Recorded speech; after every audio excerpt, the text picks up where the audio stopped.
नमस्कार मेरे प्यारे दोस्तों, स्वागत है आप सभी का आपके अपने चैनल कॉन्सेप्ट डिकोडर में। मैं हूं आपका दोस्त अरविंद चौहान। तो चलिए स्टार्ट करते हैं आज का वीडियो लेक्चर। और आज हम बायोलॉजी का लेक्चर नंबर 4 कवर करने वाले हैं। और इसमें हम कवर करेंगे दोस्तों structure and function of cell. Cell के स्ट्रक्चर के बारे में और क्या क्या उनके फंक्शंस होते हैं, इस वीडियो लेक्चर में हम कवर करने वाले हैं। स्टार्ट करने से पहले दोस्तों कुछ बातें कर लेते हैं रिगार्डिंग टू एग्जाम। देखो दोस्तों, अभी आपका एग्जाम है एसएससी जी, इस पर फोकस कीजिए। जितना आपने पढ़ लिया है, अब टाइम आ चुका है कि उसको अच्छे से 2-3 बार रिवाइज कर लीजिए। और जैसे ही एसएससी जेई का एग्जाम कंप्लीट हो जाएगा दोस्तों, आपको डेली बेसिस पे आरआरबी जेई के लिए लेक्चर्स मिलने स्टार्ट हो जाएंगे। अभी हम इसलिए रुके हुए हैं बिकॉज एसएससी जेई का एग्जाम है, हम आपको डिस्टर्ब नहीं करना चाहते हैं। आप अपनी प्रिपरेशन अच्छे से करते रहिए। और जो पर्टिकुलर आरआरबी जेई के लिए कर रहे हैं वे इस वीडियो लेक्चर को देख सकते हैं। देखो दोस्तों, आरआरबी जेई के लिए बहुत सारे रूमर्स हैं कि इस बार एग्जाम आएगा या वैकेंसी आएगी या नहीं आएगी। तो इस पर आपने बात नहीं करनी है। वैकेंसी आएगी दोस्तों। और जिनको लगता है वैकेंसी नहीं आएगी या फिर प्रिपरेशन तब स्टार्ट करेंगे जब नोटिफिकेशन आ जाएगा। तो दोस्तों यहाँ पे मैं आपको बता देना चाहता हूं कि आरआरबी जेई का नोटिफिकेशन आने के बाद टाइम बहुत कम मिलेगा आपको, 3 मंथ मैक्सिमम मिलेंगे। और इन 3 मंथ में आप अपनी प्रिपरेशन कंप्लीट नहीं कर सकते। कंप्लीट का मतलब है दोस्तों अच्छे से पढ़ना और उसका 2 से 3 बार रिवीजन करना प्लस क्वेश्चंस प्रैक्टिस करना। ये इतने कम टाइम में पॉसिबल नहीं है बिकॉज यहाँ पे देखो आरआरबी जेई में non tech CBT 1 plus CBT 2 दोनों में पूछा जाता है और अच्छे लेवल का पूछा जाता है। बहुत वाइड सिलेबस जैसे कि दोस्तों मैथ, रीजनिंग, ये अपने आप में बहुत ही बड़े सब्जेक्ट हैं। तो इनको कवर करना, इसका मतलब है दोस्तों कम से कम आपको 4 से 5 मंथ अच्छे से प्रिपरेशन करनी होगी अगर आप अच्छे से इस एग्जाम को क्रैक करना चाहते हैं। फिर साइंस का पोर्शन भी अच्छा पूछा जाता है यहाँ पे एंड जीके जीएस। तो इतना सिलेबस आप 3 मंथ में कंप्लीट नहीं कर सकते। इसके लिए आपको टाइम चाहिए। तो जैसे ही आपका एसएससी कंप्लीट हो जाएगा उसके बाद दोस्तों इसको स्टार्ट कर दीजिए, वैकेंसी आने वाली है। और ये नहीं है दोस्तों कि आरआरबी जेई के लिए ही हम इस चीज को पढ़ रहे हैं। देखो आरआरबी जेई से अलग, जैसे कि 2023 में एसएससी जेई का वैकेंसी आएगा तो वहां पे भी आपको इन चीजों से बेनिफिट मिलने वाला है। नॉन टेक सभी में पूछा जाता है, आपको भी पता है। और अदर एग्जाम्स हैं उनको भी आप क्रैक कर सकते हैं। चलिए स्टार्ट करते हैं। और आज हम जानेंगे प्लास्टिड के बारे में। ये एक सेल का कंपोनेंट है, आपको भी पता है। प्लास्टिड क्या होता है दोस्तों, चलिए बात करते हैं। सबसे पहला क्वेश्चन पूछा जाता है यहाँ से, इसको इंट्रोड्यूस किसने किया था दोस्तों? इसको इंट्रोड्यूस किया था ई हैकल ने। ई हैकल ने, डायरेक्ट क्वेश्चन पूछा जाएगा। अब यहाँ पे बात करें कहां पे पाया जाता है, तो ये सिर्फ आपको देखने को मिलेगा प्लांट एंड एल्गी सेल में। Plant and algae cell. और ये दोस्तों डबल लेयर्ड मेम्ब्रेन स्ट्रक्चर होता है या ऑर्गेनेल होता है। मतलब इसमें 2 लेयर होती है, एक इनर लेयर एक आउटर लेयर। काम क्या होता है इसका? ये स्टोरेज का काम करता है। ये दोस्तों स्टोरेज का काम करता है। आगे चल के बताऊंगा क्या क्या चीजें ये स्टोर करता है। अब यहाँ पे बात करेंगे दोस्तों प्लास्टिड के प्रकार और टाइप्स की।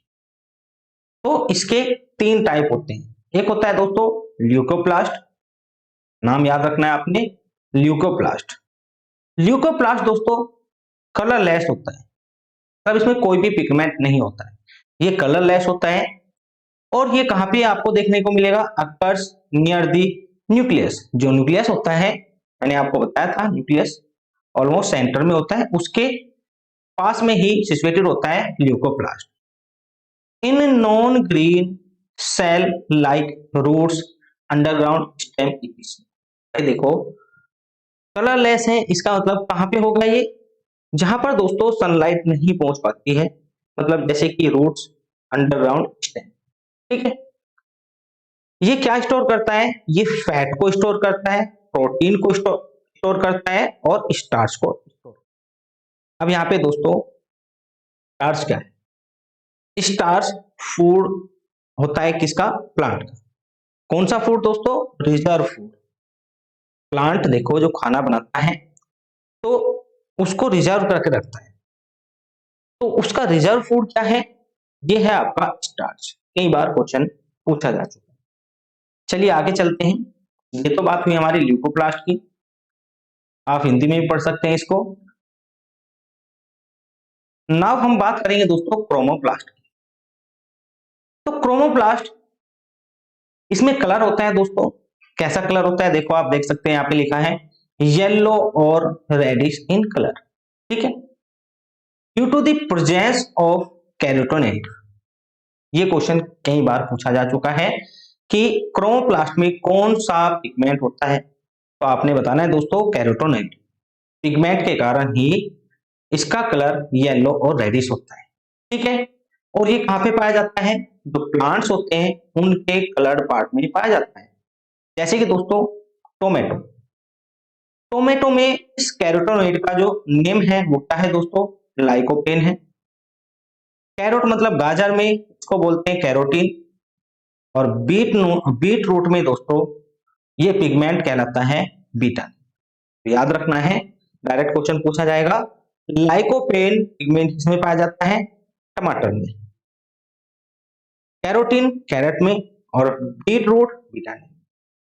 अब यहाँ पे एक क्वेश्चन अक्सर पूछा जाता है, आपने देखा होगा दोस्तों जो प्लांट्स होते हैं उनकी लीफ येलो पड़ जाती है, पीली पड़ जाती है, तो ये किसके कारण होता है, तो ये होता है दोस्तों इसमें प्रेजेंस कैरोटीन के कारण। अब अगर कैरोटीन की मात्रा ज्यादा है लीफ में तो वे कैसी हो जाएंगी दोस्तों, पीली हो जाएंगी। यहाँ पे आप देख सकते हैं ये ग्रीन नहीं रहेंगी, ये आपकी पीली हो जाएंगी।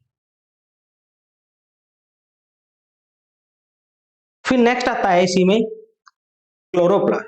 अब देखो क्लोरोप्लास्ट मोस्ट इंपोर्टेंट है और इसका फंक्शन भी दोस्तों बहुत ज्यादा जरूरी है सेल में। क्यों, अभी आप जानेंगे। क्योंकि दोस्तों यही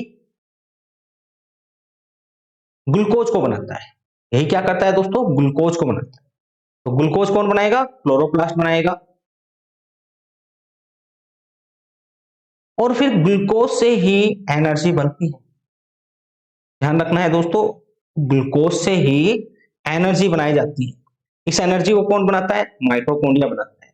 और ये एनर्जी किस फॉर्म में होती है, यूजेबल फॉर्म में होती है, जो कि सेल जिसको यूज कर सकते हैं, मतलब कि एटीपी की फॉर्म में होती है। तो ग्लूकोज का बनना जरूरी है। ग्लूकोज को कौन बनाता है, क्लोरोप्लास्ट बनाता है, by the action of photosynthesis. जो प्रकाश संश्लेषण होता है उसके द्वारा दोस्तों ग्लूकोज बनाया जाता है, और बाद में चल के एटीपी में कन्वर्ट करता है कौन, माइटोकॉन्ड्रिया। तो यहाँ पे आप देख सकते हैं तो क्लोरोप्लास्ट होता है दोस्तों, ये डबल लेयर स्ट्रक्चर होता है, मतलब कि इसमें दो लेयर होती है, inner layer and outer layer. तो थोड़ा सा मुझे बड़ा करने दो।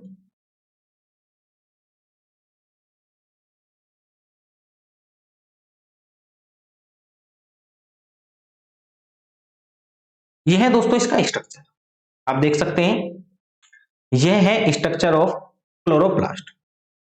यहाँ पे ये है आउटर मेम्ब्रेन, ये है दोस्तों अंदर की साइड इनर मेम्ब्रेन। इसमें एक खास बात है, इसमें इसका खुद का डीएनए होता है। डीएनए होगा तो भाई यहां से आरएनए बनेगा, एमआरएनए। क्या बनेगा दोस्तों, एमआरएनए बनेगा, मतलब मैसेंजर आरएनए।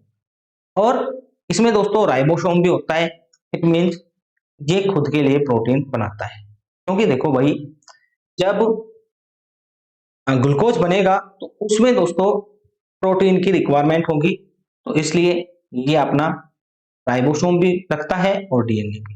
ठीक है, बट यहाँ पे डीएनए कैसा होता है दोस्तों, डीएनए बिखरी हुई फॉर्म में होता है। ठीक है, और बाकी आप देख सकते हैं, बाकी इतना इंपॉर्टेंट नहीं है, बस आपने दो चीज याद रखनी है, इसके खुद के पास इसका डीएनए होता है और राइबोसोम। क्वेश्चन पूछा जाता है कई बार। फिर आगे चलते हैं।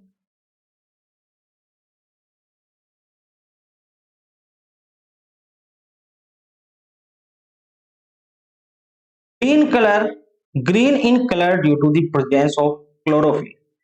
देखो, इसका कलर ग्रीन होता है, क्यों होता है, क्योंकि इसमें क्लोरोफिल नाम का एक पिगमेंट प्रेजेंट होता है, जिसके कारण क्लोरोप्लास्ट का जो कलर होता है वो ग्रीन होता है। ठीक है, और यही दोस्तों यूज होता है फोटोसिंथेसिस में, मतलब कि प्रकाश संश्लेषण की अभिक्रिया में यही पिगमेंट दोस्तों यूज होता है।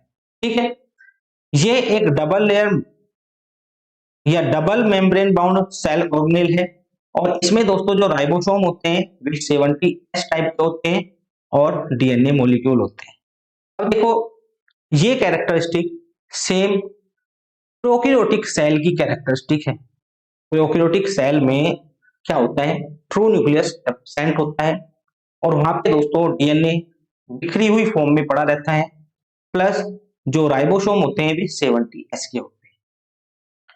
तो कई बार क्वेश्चन पूछा जाता है, एग्जाम्पल किसका दोस्तों, prokaryotic cell inside the eukaryotic cell. अब देखो, ये पूरी सेल है, इस पूरी सेल के अंदर क्या प्रेजेंट है, क्लोरोप्लास्ट प्रेजेंट है।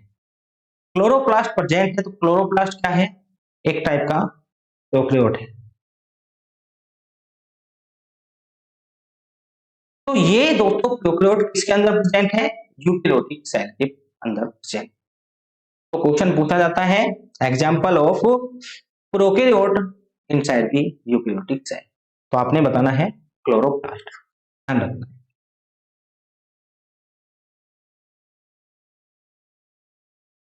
यहाँ पे लिखा है it is called prokaryotic cell inside the eukaryotic cell.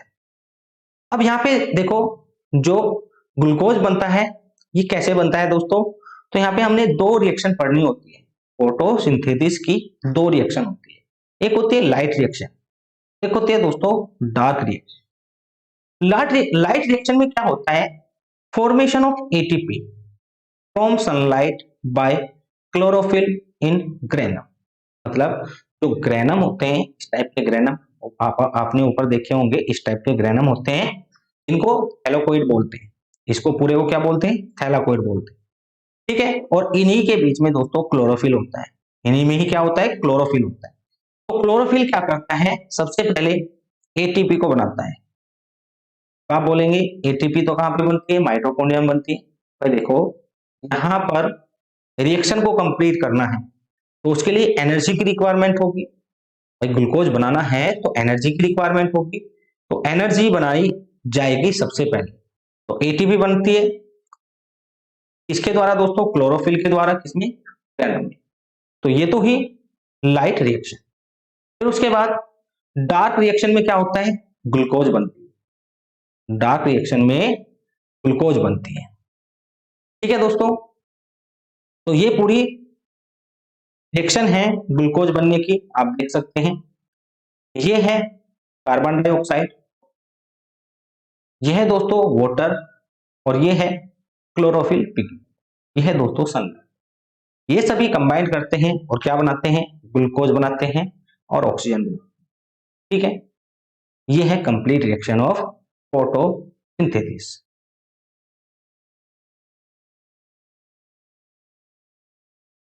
अब हमारा नेक्स्ट स्ट्रक्चर है सेल का, माइटोकॉन्ड्रिया। एक बार पानी पी लेते हैं।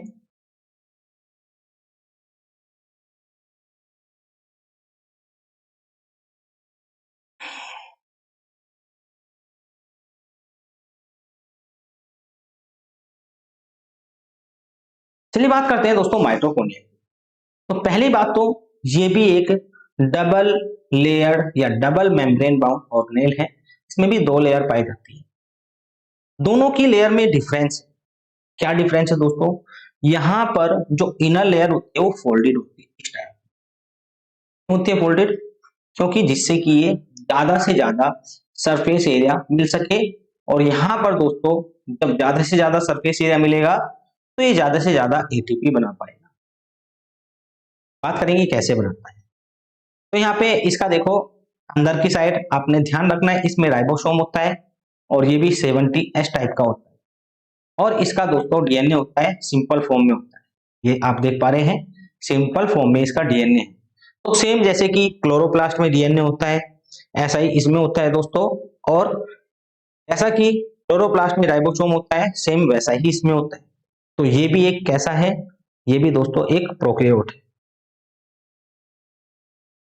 ध्यान रखना है आपको। और इसको भी हम बोलेंगे prokaryotic cell inside the eukaryotic cell, क्योंकि ये पूरा किसमें है, यूकैरियोटिक सेल के अंदर है। हम पूरा क्या पढ़ रहे हैं दोस्तों, यूकैरियोटिक सेल पढ़ रहे हैं। तो ये फीचर कैसे हैं, प्रोकैरियोटिक सेल के हैं, तो हम बोलेंगे कि ये प्रोकैरियोटिक सेल है इनसाइड द यूकैरियोटिक सेल। इसकी खोज की थी दोस्तों रिचर्ड अल्टमैन ने, ध्यान रखना है। ऑल्सो कोल्ड पावर हाउस और पावर प्लांट ऑफ सेल, क्योंकि दोस्तों यहां से क्या मिलता है, एनर्जी मिलता है।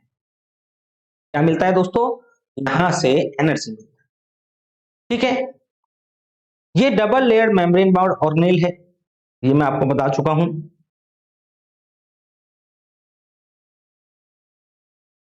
इसका शेप कैसा होता है, रोड शेप का होता है, आप देख सकते हैं ऊपर। माइटोकॉन्ड्रिया में खुद का डीएनए होता है और राइबोसोम होता है, hence they can make some of their protein, तो इसलिए दोस्तों ये प्रोटीन बना पाते हैं। It has the ability to convert energy into such form that are usable by the cell, means मतलब कि भाई देखो ये एनर्जी बनाता है तो किस फॉर्म में बनाता है, यूजेबल फॉर्म में बनाता है दोस्तों, जिसको सेल यूज कर सकती है, जिसको सेल यूज कर सकती है। अब देखो आपके लिए खाना है, तो क्या आप रॉ मटेरियल खा सकते हैं, तो नहीं, उसको आपने यूजेबल फॉर्म में बनाना होगा, तभी आप उसको खा पाएंगे। सेम ऐसा ही सेल के साथ होता है। उसके लिए यूजेबल फॉर्म कौन सी होती है, उसके लिए यूजेबल फॉर्म होती है दोस्तों एनर्जी की ATP, adenosine triphosphate, adenosine triphosphate. It में store and release calcium when required, तो ये दोस्तों कैल्शियम को स्टोर भी करता है और रिलीज भी करता है जब भी रिक्वायरमेंट पड़ती है। आरबीसी में माइटोकॉन्ड्रिया नहीं होती है, कई बार क्वेश्चन पूछा जा चुका है, तो ध्यान रखना है आपने, आरबीसी में माइटोकॉन्ड्रिया नहीं होती। Mitochondria is the main organelle involve in respiration, जो श्वसन होता है दोस्तों, रेस्पिरेशन होता है, उसमें माइटोकॉन्ड्रिया मेन ऑर्गेनेल है। कैसे, अभी चल के मैं आपको बताने वाला हूं अच्छे से।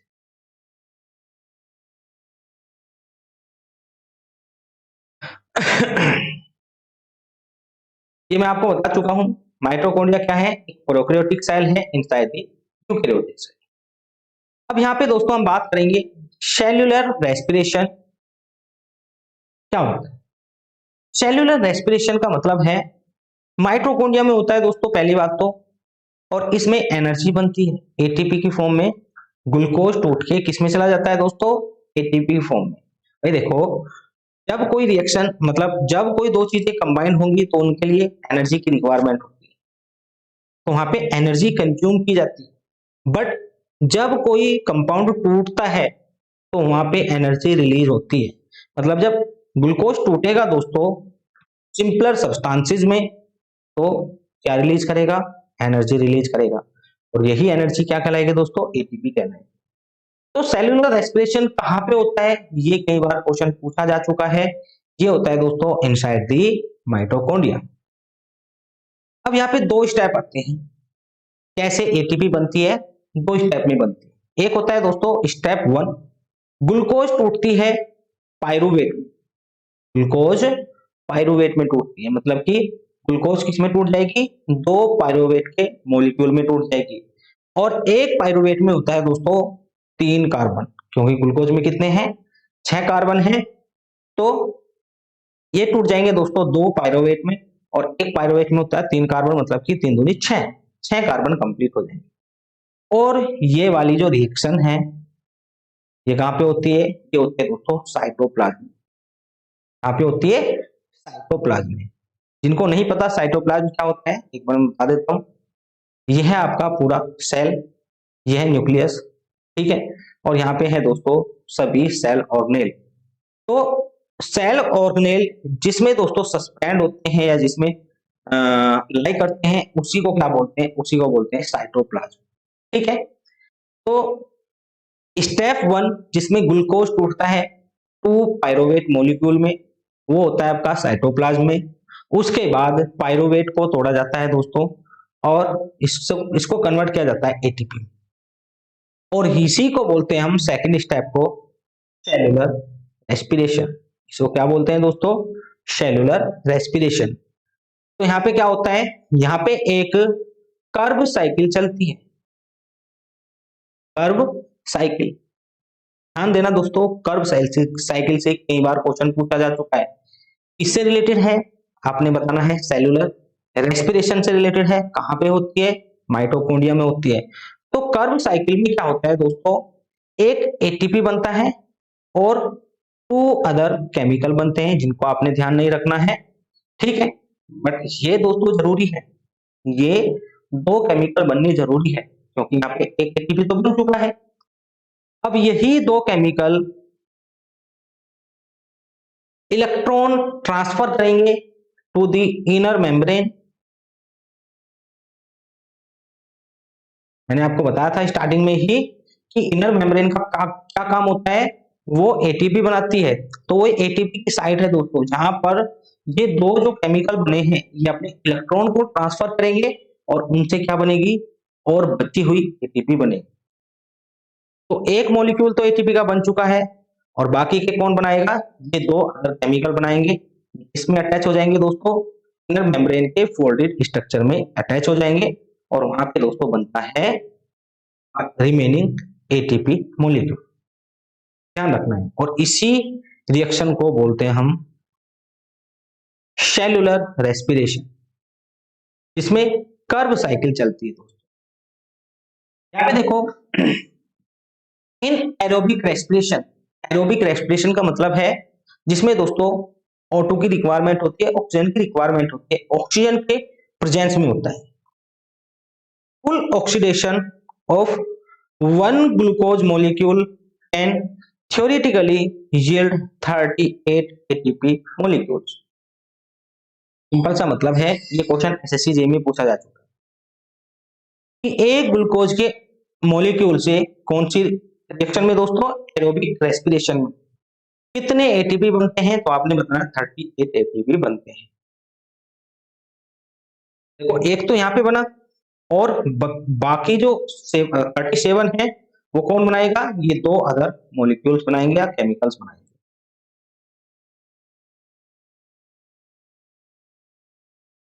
चलिए, ये तो बात हुई दोस्तों माइटोकॉन्ड्रिया की, क्लोरोप्लास्ट की। अब हम बात करते हैं राइबोसोम। राइबोसोम आपको पता है राइबोसोम क्या होता है, ये मैं आपको पहले ही बता चुका हूं। चलिए बात करते हैं कुछ रिमेनिंग पॉइंट्स की। जैसे कि दोस्तों, इसको डिस्कवर किसने किया था? तो इसको डिस्कवर किया था जॉर्ज पैलाडे ने। पूछा जा चुका है, जॉर्ज पैलाडे ने राइबोसोम को डिस्कवर किया। अब देखो, ये किसका बना होता है? आरएनए का और प्रोटीन का बना होता है। क्यों? क्योंकि भैया मैंने 3 आरएनए बताए थे आपको। एक होता है एमआरएनए, जो किससे बना होता है दोस्तों? डीएनए बनाता है इसको। एक होता है आरएनए, जिसको बोलते हैं राइबोसोमल आरएनए, जो कि साइट होती है, साइट ऑफ प्रोटीन फॉर्मेशन, जहां पर दोस्तों प्रोटीन बनता है उसको बोलते हैं आरआरएनए। एक होता है टीआरएनए। टीआरएनए क्या करता है दोस्तों? अमीनो एसिड को कहां पे ट्रांसफर करता है? इस साइट पे ट्रांसफर करता है, और इन्हीं को रिजेंबल करके क्या बनाया जाता है? इन्हीं को रिजेंबल करके प्रोटीन बनाया जाता है, और प्रोटीन बनाने का मैसेज कौन लाता है? एमआरएनए लाता है डीएनए से।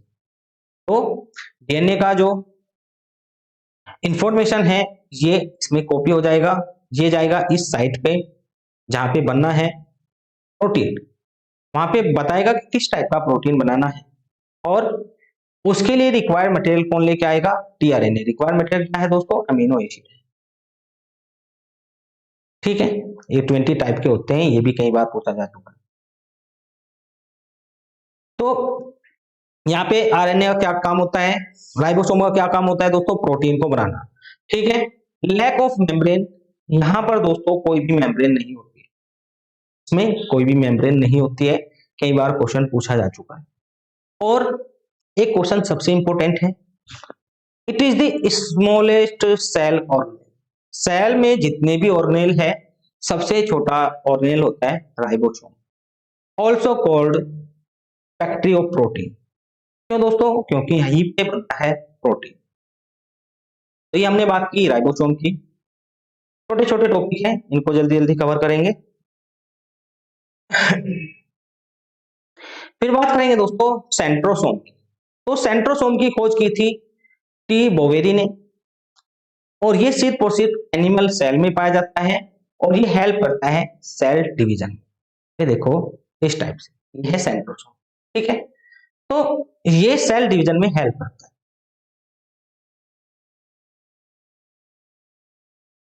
फिर आएगा दोस्तों आपका vacuoles.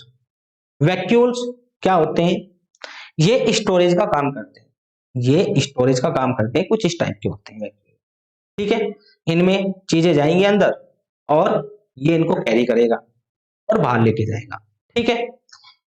It is an single layer membrane bound organelle, इसमें दोस्तों एक ही लेयर पाई जाती है, found in all organisms including plant cell, सभी में पाया जाता है, चाहे प्लांट हो एनिमल, ठीक है, सभी में पाया जाता है। डिफरेंस कितना है दोस्तों, डिफरेंस है एनिमल सेल में वैक्यूल्स आर जनरली स्मॉल, छोटे छोटे होते हैं, और हेल्प करते हैं किसको निकालने में दोस्तों, वेस्ट प्रोडक्ट को। वेस्ट प्रोडक्ट इनमें जाके ट्रैप हो जाएंगे और ये सेल से भाग को निकाल देंगे। एनिमल सेल में ये काम होता है। They also store some essential substance like amino acid, sugar and proteins. देखो वेस्ट निकालने का भी काम होता है इसका, और ये कुछ इसेंशियल सब्सटेंस को भी स्टोर करते हैं और उनको कैरी करते हैं, जैसे कि दोस्तों amino acid, sugar and proteins. तो जब ये इनको स्टोर करेंगे तो ये एक्सपेंड करते हैं दोस्तों वैक्यूल्स, और जब इनको निकालना होता है तो ये कॉन्ट्रैक्ट करते हैं, तो कॉन्ट्रैक्ट करेंगे, जो भी इसमें सब्सटेंसेस हैं वे बाहर निकल जाएंगे। प्लांट सेल में vacuoles help maintain water balance. तो दोस्तों प्लांट सेल में जो वैक्यूल्स होते हैं वे क्या करते हैं, वाटर को बैलेंस करने का काम करते हैं। यहाँ पे देखो मैंने लिखा है नोट, इन लोअर ऑर्गेनिजम्स, जो कि नीचे नीचे श्रेणी के, निचली श्रेणी के ऑर्गेनिजम्स होते हैं, जीवधारी होते हैं, जैसे कि amoeba, paramecium, contractile vacuoles and food vacuoles are present. इनमें दोस्तों दो टाइप के वैक्यूल्स प्रेजेंट होते हैं, contractile vacuoles and food vacuoles. क्या काम होता है, जो कॉन्ट्रैक्टाइल वैक्यूल्स होते हैं दोस्तों, ये हेल्प करते हैं controls the intracellular water balance. जो इनमें वाटर बैलेंस होता है, इंट्रासेल्युलर का मतलब है दोस्तों सेल के अंदर, ठीक है, उसको कंट्रोल करते हैं by accumulating and expelling excess water out of the cell. भाई देखो अगर वाटर ज्यादा है तो ये उसको अंदर से बाहर ले आएगा, और अगर वाटर कम है तो उसको सप्लाई करेगा।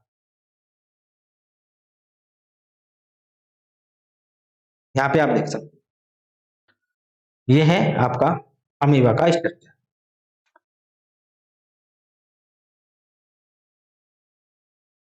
अब चलिए लास्ट टॉपिक हम कवर कर लेते हैं, टाइप्स ऑफ सेल में। हम दो सेल की अभी तक बात कर चुके हैं, एक प्रोकैरियोटिक सेल की, एक यूकैरियोटिक सेल की। तो इनमें क्या क्या मेन डिफरेंसेस हैं जो कि एग्जाम में पूछे जाते हैं, उनकी बात करेंगे। सेल साइज का बात करेंगे तो आपको पता होगा प्रोकैरियोटिक सेल दोस्तों इमेच्योर सेल होती है, बहुत सारे ऑर्गेनेल इसमें एब्सेंट होते हैं, तो इसलिए इसका साइज कम होता है। स्मॉल इन साइज और यूकेरियोटिक सेल दोस्तों लार्ज होती है साइज में। न्यूक्लियस की बात करें दोस्तों, नॉट वेल डिफाइंड, जी हम बात कर चुके हैं, इसमें वेल डिफाइंड न्यूक्लियस होता है, मतलब जिसको ट्रू न्यूक्लियस बोलते हैं। जेनेटिक मटेरियल की बात करें तो genetic material in case of prokaryotic cell DNA होता है दोस्तों, सभी में आपको पता है डीएनए क्या होता है, डीएनए होता है जेनेटिक मटेरियल। जबकि जैसे कि बैक्टीरिया होता है उसमें डीएनए ना होके आरएनए होता है एज ए जेनेटिक मटेरियल।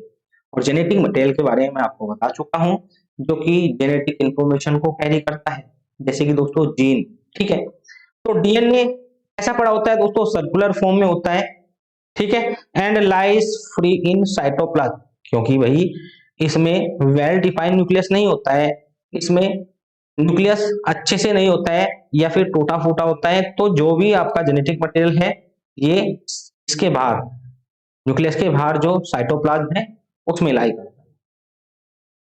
और यहाँ पे DNA linear and contain in nucleus, तो ये लीनियर होता है, इस टाइप से आपने देखा होगा। और ये कहां पे होता है दोस्तों, ये होता है आपका न्यूक्लियस में, ठीक है।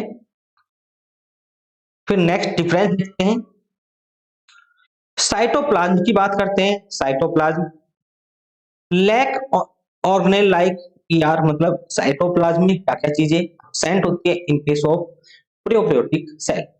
तो यहाँ पे इंडोप्लाज्मिक रेटिकुलम नहीं होता है, माइटोकॉन्ड्रिया नहीं होती है दोस्तों, गोल्जी अपरेटस नहीं होता है, और सेंट्रोसोम नहीं होता है, ये सभी चीजें एब्सेंट होती है।